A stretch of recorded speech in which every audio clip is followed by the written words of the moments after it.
Well, welcome to another episode of the EcoCiv podcast. I'm your host, Andrew Schwartz, co-founder and vice president of EcoCiv. It's a privilege to have with me Michael Steger. He is founder and director of the Center for Meaning and Purpose and professor of psychology at Colorado State University. He also serves as extraordinary professor by Northwest University in South Africa.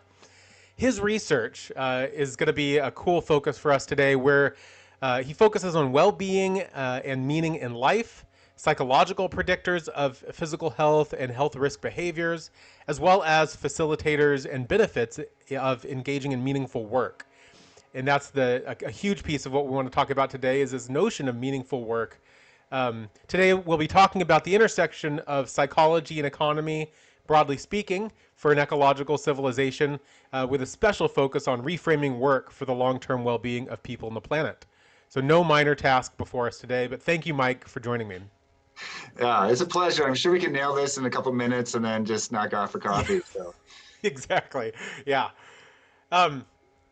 So coming at it from this perspective of ecological civilization on my end. So, I mean, we're thinking the long-term well-being of people on the planet, reframing the systems and structures of societies, right? So it's rethinking sort of how humanity lives on this planet, our civilization, sort of from top to bottom, so all sectors of society, and to do so with an ecological framework that thinks not only about sort of the well-being of trees, but also the relationship between peoples, and people are more than just sort of zombies roaming around, just flesh, right? We have a psyche, psychological needs, and it's all wrapped up into sort of what it means to be human. What's the role of meaning in life? And what role does it play in human well-being? So first, I'll say that one of the biggest pivots that we make in our minds when we start moving away from theology or philosophy to tackle meaning into psychology is that we kind of give up on the idea that we're going to have an empirical answer to the big questions. So we're just like, that's that stuff, I don't know where the universe came from. I don't actually know if it matters, right? So that's the psychological perspective we're working with. So it's not, you said it right, it's not the meaning of life, thunderbolts from the cosmos and all that sort of stuff. It's meaning in one life at a time. So it really does hopefully open people up to thinking about, why am I here? Like, how do I construe my position in this world, my responsibilities, my opportunities, and it sets before each of us a few different tasks, but one of which is really, I think, well, two of which are really consistent with your lead-in. One is that we have to kind of create as we go the map that we use to navigate through life, or this story, if we prefer that metaphor, but we're putting stuff together all the time. And meaning in life asks us to try to take that seriously and to try to do that intentionally. So we can create, as we go through life, the best kind of map with the most accuracy, but also hopefully the best destinations. Not all just going to Vegas, which is not my kind of a city, but that's okay if that's yours. And then the second thing it asks us to do is to look outside of ourselves and look beyond right now. So that's kind of an idealized idea of what theorists and typers like me think is going on in people's minds when we get them into the space where they're considering meaning. How do I understand what the universe is like and my role in it? And how do I keep those huge ideas present? What am I going to do with my life as I make little decisions every day, as opposed to, wandering around like a zombie and, just, I've got a lot of pet peeves, so we don't want to get too far into it, but I think that my number one pet peeve these days is the fact that everyone is using the door buttons to open doors that are intended for folks who are mobility challenged or in wheelchairs, and they're just using them because it's more convenient. And not even thinking that that's CO2 straight into the air. That's electricity that was just used for literally no reason. 22-year-old healthy people are making these decisions because if you ask them, is that a wise decision? Does that fit with who you are and what you're all about? They'd be like, no, but how do we live so that we're not crushed by the realization that we have a huge responsibility just breathing and living and desiring and hoping and trying to be inspired by something in life and adding our contribution to it, but also that we're not just wasting our time pushing buttons until all the buttons don't work anymore. Mm. I think you opened up a lot there, talking about sort of value and meaning, what makes life worthwhile, the fact that we're interconnected, that we're not just sort of roaming through isolated, um, that we have choices and those choices have consequences, not just for ourselves but for all of those around us and that are part of this web of life. Yet at the same time, what you study seems to me to be qualitative in nature. We're talking about the quality of life, the quality of experience, such that well being and meaning have some sort of positive valuation toward that. So, how do you quantitatively measure something that's fundamentally qualitative? So, what I'm thinking here is like you have like many people talk about job statistics, unemployment rates, what's your minimum wage, and they use those sort of metrics to say how good is our economy doing. But now we have others that are part of a movement that are promoting an economy designed around the framework of well-being. And part of that involves putting together an alternative to GDP measurement to maybe some sort of like well-being indicators. The Kingdom of Bhutan has happiness index. I guess what I'm wondering is the yeah, it's this sort of this blending of quality and quantity, measuring something that tends to be very individual and personal. Um, I mean, is there something like a collective meaning? Is there a way to evaluate whether or not meaning is improving or decreasing within a societal context? Um, Yeah. Yeah, I think we start with the low-hanging fruit. And, we're psychologists, so we believe that people have mental lives that occur in their heads and they can report about that to us. So, like any other question you would want to ask of a person, all we had to do is try to figure out what are some convenient questions to ask people about meaning that will give us useful information. So I actually started on the quantitative side, in terms of how meaningful is your life was essentially asking a bunch of different variations of that question and trying to find within theory and within people's lived experience what were the types of content or ideas they tended to think about when we asked them to think about meaning, and then including those and populating questionnaires and scales with those concepts. So then right now, or if we take the example of meaningful work, for example, the there are a few different ideas floating around, but some show up enough that we just say, well, if we're going to measure meaningful work, we should include this. So one is my work has a point. It's not pointless. It feels meaningful. Okay, well, that's pretty easy. Another element of that is like my work meaning and my life meaning don't conflict. They actually help each other. They enrich each other. So that's in the questionnaire. And my work should make some sort of contribution to some greater good beyond myself. So that's it there. So, the basic strategy is like, is your life meaningful? Yes or no? And then we just we work with the format until we've got robust tools that have a little bit more depth to them. And that's how you get really fascinating data that indicate people live longer, people are more resilient to Alzheimer's disease. They help each other more. They're more responsible, like all these sorts of interesting things. That's with those type of data. But you can also you can also go in the other direction. In fact, I did a qualitative study that was non-linguistic even. I gave people cameras and said, go take photos of things that make your life feel meaningful. And then we tried to code those, and those were a mess. But luckily, we'd ask them to describe what they took a picture of. So the parking lot that was meaningful to someone somehow was about trying to find beauty in mundane things, right? So then you get these beautiful stories that unfold, and you decide, like, do I really want to know one person's story, or do I want to see where the joining moments are, and the common ideas are across humanity? So usually, because you're trying to explain big phenomena, you start with all of the world as much as you can get. And then, when you have time later on, you really dive deep into individual stories to see a little bit more of the interplay and maybe even where some of those ideas came from. Yeah. So do I understand right that you've actually worked to develop some tools for measuring meaningful work? Yeah, I developed tools for meaningful work, meaning in life. And you can, those are my two franchises, I guess, of free things that I make no money off of. But like there's tools out there and you can create a bunch of different ways of looking at that. So it's of interest to some people to just take the 30,000 foot view and say, is my life meaningful overall? But you can also ask someone to report that every day, or even right now. Like, does your life feel meaningful to you right now? Or even does this moment feel meaningful to you right now? So you can kind of tweak it. And then the job on some of my end is to show that the statistics and all the links of prediction look like what theory and previous research say, so that when people are Hmm. using these tools, they don't have to reinvent the wheel each time. They can just plug something in.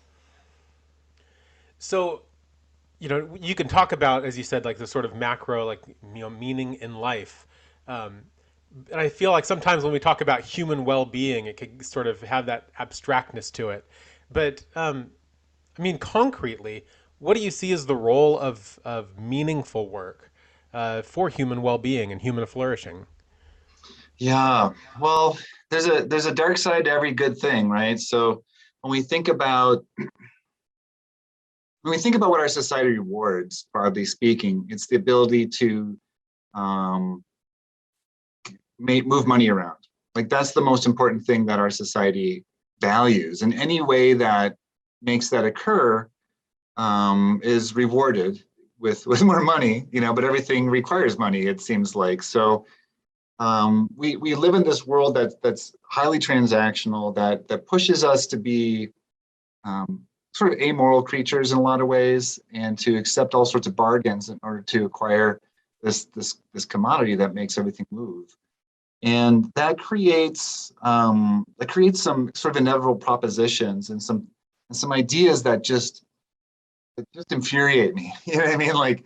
Uh, like the idea, like, well, I was just doing my job, or it's business, it's nothing personal, it's just business. Like those two phrases never cease to shock me and dismay me, as if as if we're allowed to not be human or take no responsibility for our lives, our decisions, or anything else in our existence for 8 hours a day, or nowadays 24 hours a day. That, to me, that is the most uh, meaning denying thing you can say, is that impactful things you do in the world have nothing to do with you somehow, through the magic of receiving a salary for it. So that's sort of the backdrop of a lot of this stuff. And if you completely flip that around and you say, instead, what I want to be doing in the world, and the way I'm going to have to sort of exist in a way that gets my kids clothes, or has a roof over my head, or maybe even allows me to enjoy things from time to time. If you start with who you are, and what impact you want to have on the world, then I think the door opens to have meaningful work be almost the the most tangible part of meaning, a meaningful existence, a meaningful life and well-being that there could be, because it is the thing you've decided to dedicate yourself to being really good at, put out in the world, and have as, in a sense, a public face. And if that's you wanting to make something good happen, I think that's potentially an antidote to some of the insanity that the incentive system around us seems to push us towards. Yeah. So I'm trying to imagine what it would look like um, to have a society that put meaningful work as a top priority. So, for example, like if we were to dream together, we can imagine our world, let's say 50 years from now, and the let's say just America has made meaningful work a top priority for its. So I don't know exactly if that just is like through laws or just as a community, but whatever. We're imagining the future, right? So what does the world look like, right? What do our labor policies look like? What kind of jobs do people have? Is nobody a janitor because nobody finds that meaningful, or does somebody find it meaningful so we can keep it going? Like, how long's the work week? Is it vacations all day, every day? Do we get rid of daily commutes, or can some people find meaning in sitting in traffic? What do workplaces look like? Is it only everybody has a corner office with a window? Nobody's got cubicles. We all work outside. We all work. I'm just, if you could paint the picture for me, what would the future of work look like in a well-being world? Yeah, well, I don't want to be too like my amateur idea of postmodernism. I don't want to say like you're already accepting some propositions from the non-meaningful side of things, such as Do it. Yeah. Challenge the question itself. Yes. yeah. So I just think I love the idea of trying to run with things. So on the meaning end, I get questions a little bit like the janitor question that you had, right? So which is that there is a heritage, like the idea of meaningful work kind of grew out of calling, which was like a Protestant Reformation idea, saying that, hey, you don't have to be a priest in the 1400s to do good work. I mean, it's arguable that a lot of that I'm Catholic myself, but I've been reading a lot of Dante lately, and Dante at least says some of those folks were corrupt and a little bit too rich, right? So we'll just say Dante was right. And then Luther came along and was like, you know what, you don't have to be gilded and claiming the word of God to do, you can do good work through all sorts of means, but you had to be good. You couldn't be like a good sex worker. You couldn't be a good executioner. You couldn't be a good something or other. You had to be doing like legitimate, good, just, noble work, whatever that meant culturally. So we bring that to today and we say, yeah, so nurses, teachers, doctors, philanthropists, well, not philanthropists, but like people work for the philanthropists, like charity workers, humanitarians, they do good, they've got meaningful work. Accountants, technicians, cleaners, the people who get the carts from the parking lot of the supermarket, they can't. That's dirty work, that's silly work, that's pointless work. If you could, you get out of it. What you actually see if you start to take a step back is with meaningful work, what we're saying is that you are bringing you to your work. You're different than me, I'm different than you. You're bringing your authentic self, your hope for what your life can be. You're seeing work as an expression of who you are, the best intentions within you, and also your way of contributing around you. So if we start with that, of course, I'm sure you know someone who is or was a cleaner or was a bagger at a grocery store or some other job that often gets mortician, like all sorts of jobs that are just stigmatized for conventional reasons, let's say, and we don't often scrutinize our own baggage around jobs, but who love it. So it's very easy. Cleaners are very easy to find, folks. Not everybody, somewhat fewer cleaners than, preschool teachers probably say this, but like, this is a way for me to contribute. Look at a cleaner in a hospital. Low status, doctors pulling up in the Porsche, they're taking the bus home. They feel like they are also frontline keeping people healthy. So that is one of the big shifts, is that we don't go by job title, whether work is important. So that means we wouldn't go by salary, whether work is important, or at least we would shift the incentive structure. So we're not rewarding people for, the most egregious reward disparities that seem to exist right now are between inherited wealth and earned wealth, and between executive level compensation packages and entry level compensation packages, right? So if we just take what the most common, seemingly, and this is not my area, but the most common compensation packages seem to be to prop up stock prices, and you're rewarded with stock. So it's, if you do that, who cares what else you do? You call Bain in, Bain Consulting will cut 10% of your workforce, and your stock price goes up, so you did a good job. Versus how can you demonstrate that you've helped someone? How can you demonstrate that you've made someone feel respected and noble? How can you demonstrate that you've been authentic and kind and collaborative towards accomplishing a good outcome? Like, if those were the performance metrics, which would map onto meaningful work, I think you wouldn't see competition for the corner office. You might still see competition for a good parking spot. I mean, that's going to always kind of be there. But, so if we rethink, like, what is it that we're prioritizing, we're actually blanking on what we're punishing meaning right now. There's a huge, I think, built-in meaning subsidy that our economy expects workers to pay. So high stress, low pay, very good jobs. We're just running people through in teaching, in nursing, in elder care. We're paying them with meaning instead of rewarding them because they're working for meaning. So it feels like a big flip to me.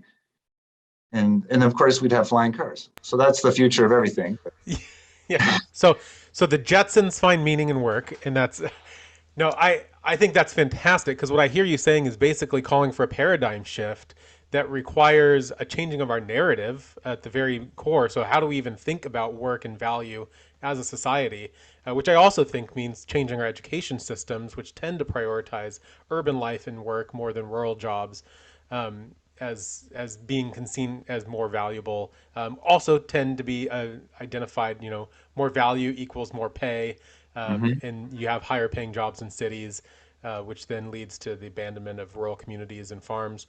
But what I hear you doing, and correct me if I'm wrong, is basically calling into question all of that, and says so then what I want to know is, if it's not all about money and it's not all about title, um, what's it all about? Or maybe that's too much of a philosopher question, not enough of a psychologist question. So let me reframe it. What could an employer do uh, differently to demonstrate value of their employees, without just giving them more money, which would maybe be reinforcing this sort of paradigm that we're wanting to shift away from? Yeah, yeah. Well, first of all, I also need to point out that there are some people for whom the accumulation of money and fancy things is like authentically great for them. So I'm not arguing for like a money-free society. I'm not saying that we go put 7+ billion people on a commune and free love or anything like that. I think that there's going to be. It would just be nice if the scales weren't 99% zeros in your bank account and 1% are you doing something good in the world. It just seems so out of balance. So I'm not trying to tear down the system or create any sort of anarchy. I think if what we were really trying to do was support the type of work that, first of all, has to be safe and has some degree of respect towards the person doing the job. So there's no customers treating them like crap, in the restaurant or in the grocery store or on the airplanes, or all this sort of hostility we see around. We don't think that because of someone's job they're worse, because everyone is doing work that supports their humanity and their dignity, as opposed to strips them of their life force and sends the money up the chain. So I think that that's one thing that if we just infuse a little bit more of, and that doesn't happen very often in companies, I think, that where there's an earnest effort to make employees feel valued for who they are and how they build value within the company per se. I also think a lot of companies, of course, are trying to survive in this system as well, and their incentives creating value for a lot of companies right now is creating profit margins or assets or patents or something that can be turned into money, and that's just what companies have to do. So when all the incentives are that way from the top down, it's going to leave not that much room for incentivizing someone who makes it easier for other coworkers to volunteer in the capacity that feels meaningful for them, or integrating the community into the work that's being done, or taking a less efficient route that's more ecologically friendly or more sensitive to the surrounding culture or community. I mean, like that stuff is currently right now justified by charging higher prices for things, if you think about it. So I think Right. about there's two values driven companies that I like to point out, because I think they're kind of on opposite ends of some spectra. So if we take a look at how Patagonia runs themselves and how Chick-fil-A runs themselves, so both are heavily values driven corporations, and the values are not bullshit. They're real, right? They're doing actual things, from HR to marketing, to product management, to open close hours, all of it is in line with what they say they do and who they say they are. People who would be passionate about Patagonia might not be passionate about the same values set in Chick-fil-A, and people who are passionate about the Chick-fil-A values might not really love the Patagonia values. So there's going to be both of them, I would argue, from just a pure academic, get in trouble for this all the time because I'm not choosing sides, but I think that both of them are examples of kind of what it would look like if meaning was part of the equation, even to the extent that in Chick-fil-A's case, they're giving up 1/7 of their revenue every week because they close on Sundays for their reasons, right? There's a lot of things that go with that are objectionable to some people. Patagonia running ads, don't buy this jacket. Come bring it down, we'll try to repair it, and we'll create new jackets out of the scraps. There's a lot of people find that objectionable. Is that creating enough jobs? Is that in the plastics industry or whatever it is, right? So I think that's one vision. And so if you are in the right place, every job in Patagonia is going to, and you're there, every job in Patagonia is going to feel important because it's all pushing towards something that we're all behind. I don't know. My son worked for Chick-fil-A. I think he felt important most of the time, but he was mostly standing in blistering sun all day. So, but they want people who are with them to feel good. And so I think I'll just leave it at that. But if you imagine that that's every company, I think that's already one interesting step towards what we would imagine a really values-driven or really purpose-driven company is going to be like. It's not going to be one where the CEO who just let's choose Tesla, right? Tesla's going to save us. They're going to put us on robot electric cars to Mars and all this sort of stuff. Elon Musk earned his net worth went up $36 billion in 24 hours this week. It's hard to work, I would guess, like as much as he talks about whatever purpose or mission or value he sees in the people around him, when his value went up $36 billion and someone who's working a 12-hour shift to try to get, at least one of the panels on the Tesla to fit, that shift is being yelled at.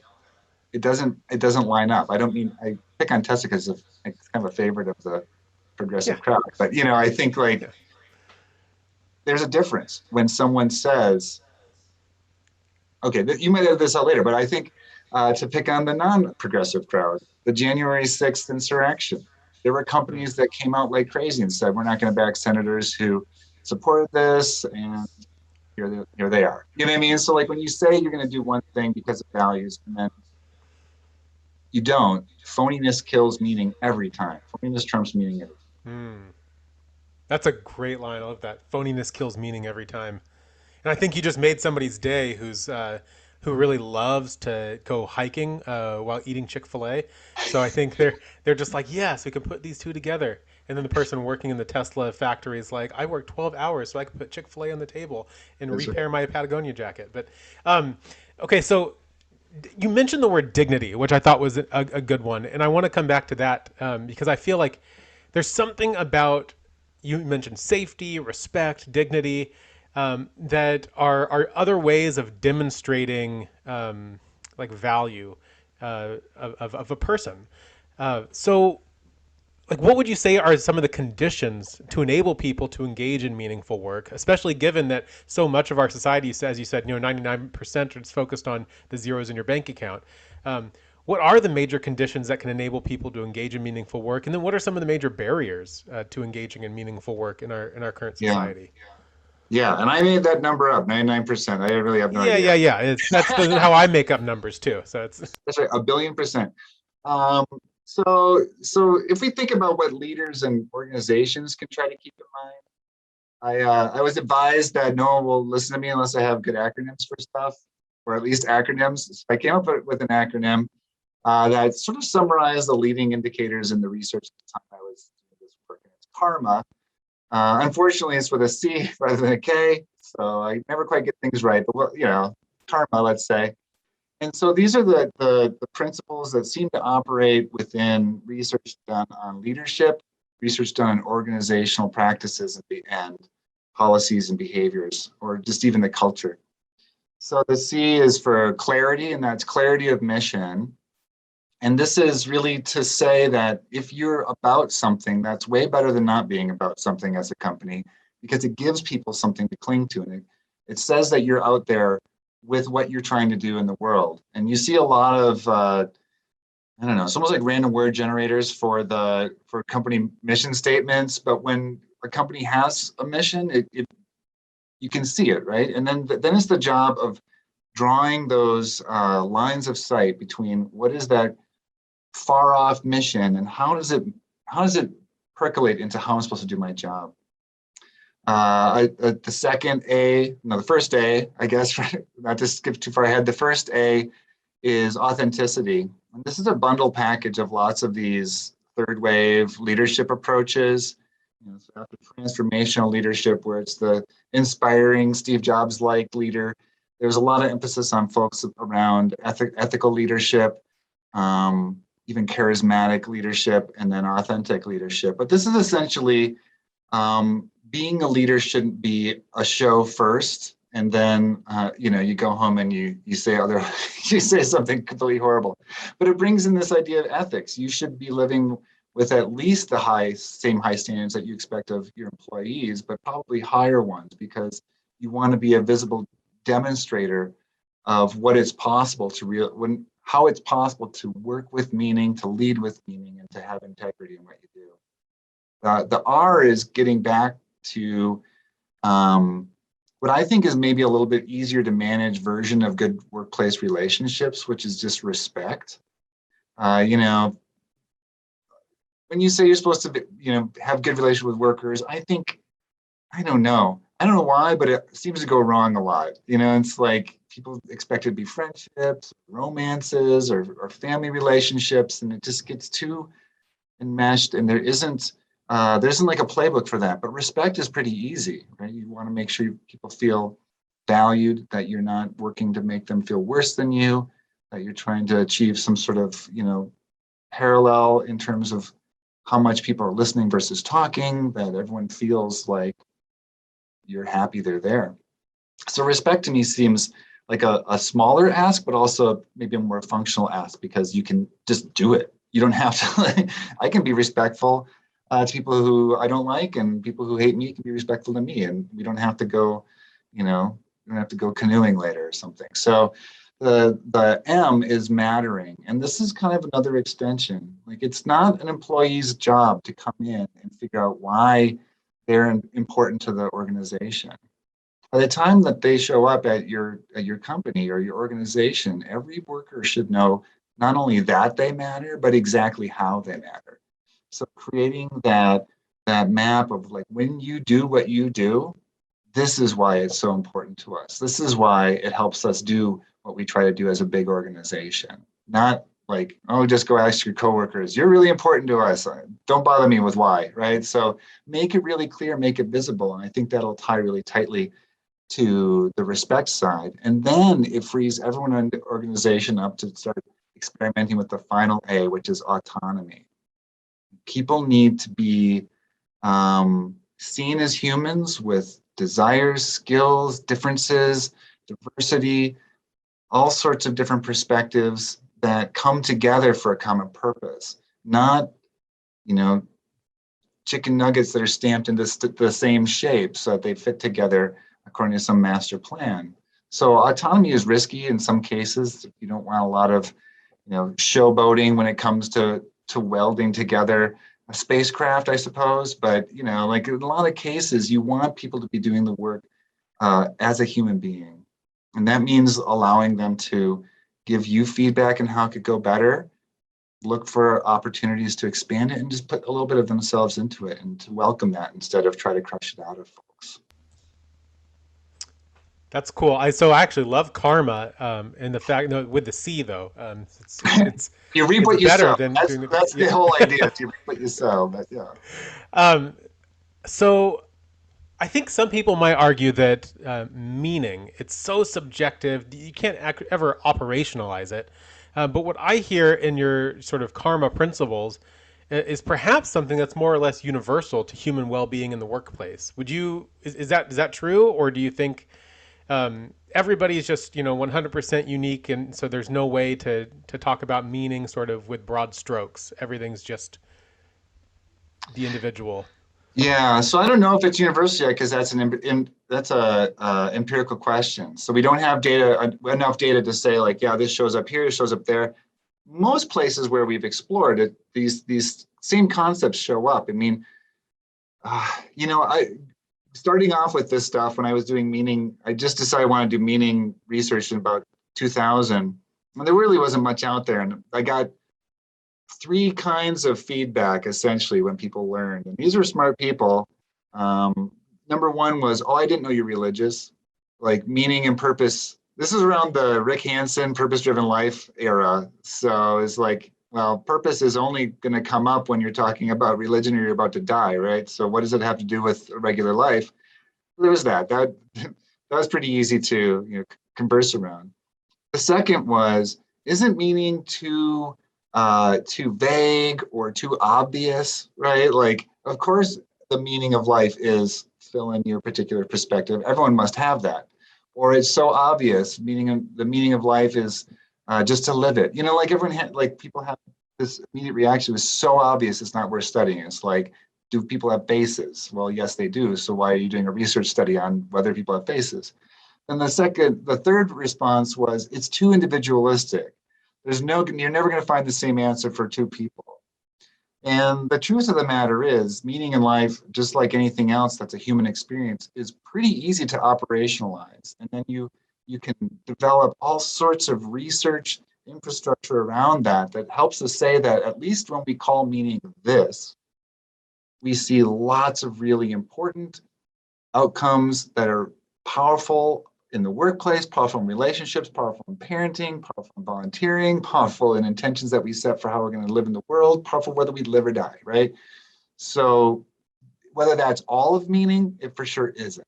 And that's where the hard part gets. Like like you mentioned the idea of collective meaning, like how do we do that?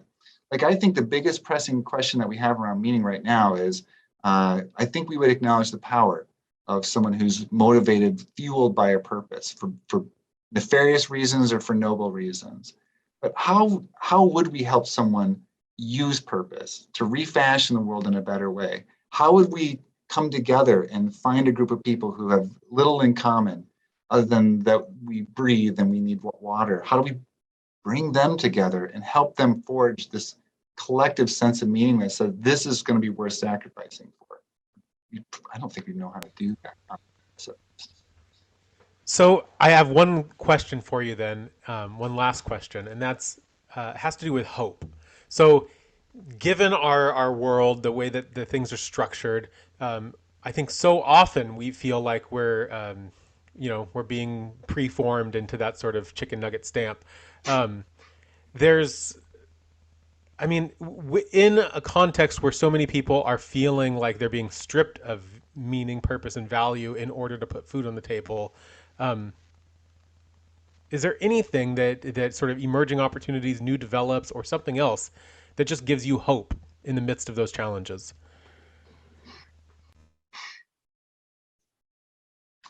Like reasonable hope or wild hope? I've got a lot of wild hopes around the That's technology. Some powerful people will change their mind. The obscenely rich will not need to be double obscenely rich someday. They could be half obscenely rich, like all these sorts of things. I think the incentive system that we have in place is very, very self-reinforcing. And so it's hard to break into it.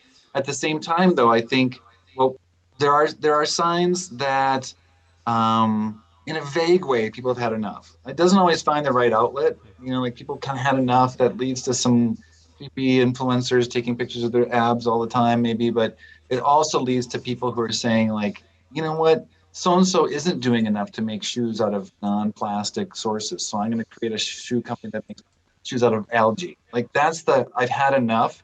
The big infrastructures aren't working for me. So I almost feel like that being foiled, being betrayed by the larger economy, not finding your spot is creating for people who have just an irrepressible urge to make something good of their circumstances, is creating new things that we just Mm. not even seeing quite yet. I just read about a water filter bottle that has a permanent filter. If you boil it for 10 minutes every month, it will work to filter water forever, and there's not a single smidgen of plastic in it. Like, so, like, just someone just came up with that. They're annoyed, So I think the great hope for humanity is how annoyed we're getting, right? So I do think that there's hope. I think that um, in this case, hope and despair go right hand in hand, though, because this isn't the 1950s where if we just make enough, Ford Corvairs, eventually the world will be a happy place. It's a world where we have to do more with less, more people, faster, at much lower impact, while also making people feel respected wherever they are. So the challenges are huge. And right now the people in charge really seem to just want to stay in charge. And so I think it's going to be all sorts of kookiness on the margins. It's going to be like the Burning Man of the world economy. There'll be like 900 of them, and eventually everyone want to go to all of them. And I think there'll be some critical mass of gravity on the fringes that were the fringes. They won't ever become one center. There'll just be lots and lots of cool places people want to go and get a little bit here, get a little bit there, and there's going to be all sorts of cool crossbreeding. And eventually, there'll be enough folks doing that we can make room for people who aren't able to innovate their way out of this catastrophe we're in. Hmm. Well, this has been a lot of fun chatting with you. How about the end of the I world? Yes, I hope to do it again sometime. Um, so thank you for taking the time, Mike. It's been really cool. For those of you who are listening who want to know more about Mike's work, but don't want to, the work that he has that's out there that gives him meaning but does not give him any money, you can check out his website, michaelfsteger.com. Yeah. Anything else you'd like to say? I've got some very cringy videos on YouTube about me musing on meaning. If you really want to feel better about yourself, you can check some of those out. Those are also free. But no, I think the main thing that I would want to leave people with is something I normally emphasize a lot. Like I'm designated in some ways a meaning in life expert, but for sure I'm not. I just read and done research on people. People are the meaning in life experts, each of us, on trying to craft this new vision, this new future, this way of moving through life that makes it all worthwhile. Why are we here? We're here to do something noble and glorious with this opportunity, and we just want to keep that in mind. That we just do some of that some of the time. We don't have to ignore it. You can really make some of this cool stuff happen in your own life.